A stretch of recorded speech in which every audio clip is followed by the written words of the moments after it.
Dementia Researcher with a blog and a rating.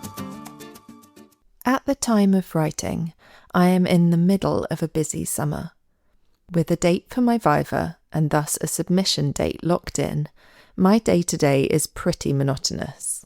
Each and every hour of the working day is spent writing my thesis. That's been the case for the past couple of months now, and thankfully a full draft is drawing ever closer. Next week, I will be heading off once again to attend a writing retreat, during which I intend to make a good start on my discussion, the final chapter I need to write. While the thesis is the main item on my agenda, that's not to say it's the only thing I've been doing recently.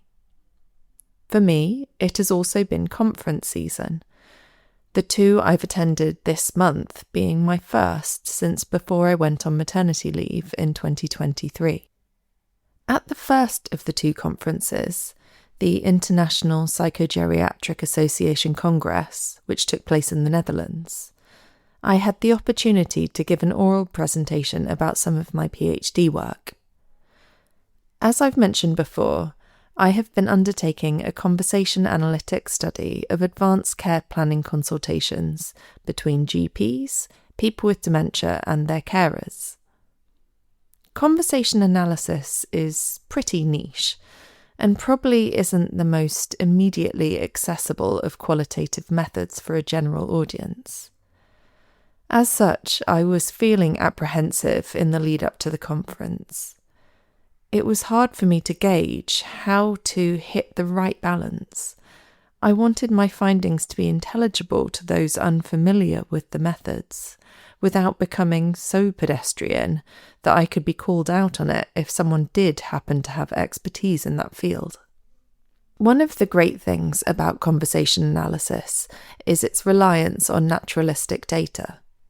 In the case of my PhD, I have made video recordings of actual GP consultations in which advanced care planning is discussed. I have permission from my participants to show pseudonymized clips of these recordings as part of my dissemination. This means that, rather than relying on me to describe what's happening, an audience can see for themselves. This was, though, a second source of anxiety. Being able to demonstrate your findings through video is great, but it does somewhat rely on the room being set up for it, and the tech doing what it's supposed to do, which we all know isn't always the case. A final source of angst was, obviously, the presentation itself. It's been almost 3 years since I last presented at a conference, and I can't say I'm a huge fan of public speaking at the best of times. Part of the anxiety here is that my eyesight is pretty poor, even with corrective lenses, such that I can't fall back on the safety net of speaker notes if I forget where I am in a presentation. As such, I really have to know what I intend to say. I'm also not a huge fan of the unknown quantity of dealing with audience questions. I can't think of anything worse than not understanding the question, not being able to follow it if the question is unreasonably long, as is so often the case, having no idea of the answer, and essentially having to fumble around in the dark to avoid sounding incompetent. Alas, with my viva fast approaching, that's a fear I probably need to overcome.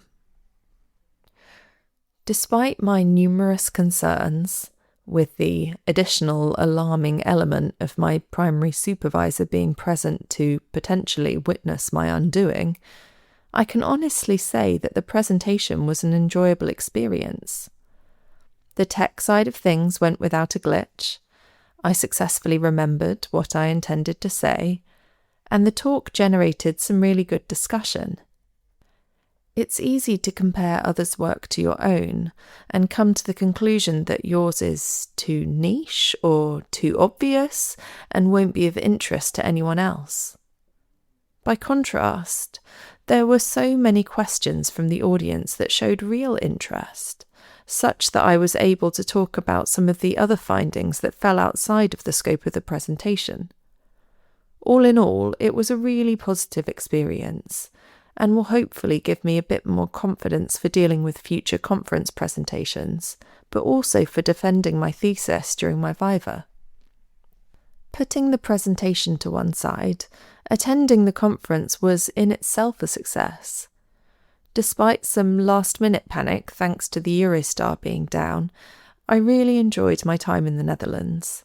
The town was lovely, it was great to build relationships with colleagues old and new, and we even managed to find a table at a pub showing the England-DR Congo match, which was a vital priority for me. And the biggest success of all?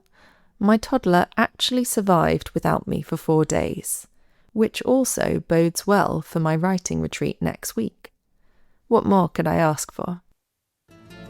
Thank you for listening. Join the Dementia Research bloggers and share your own views.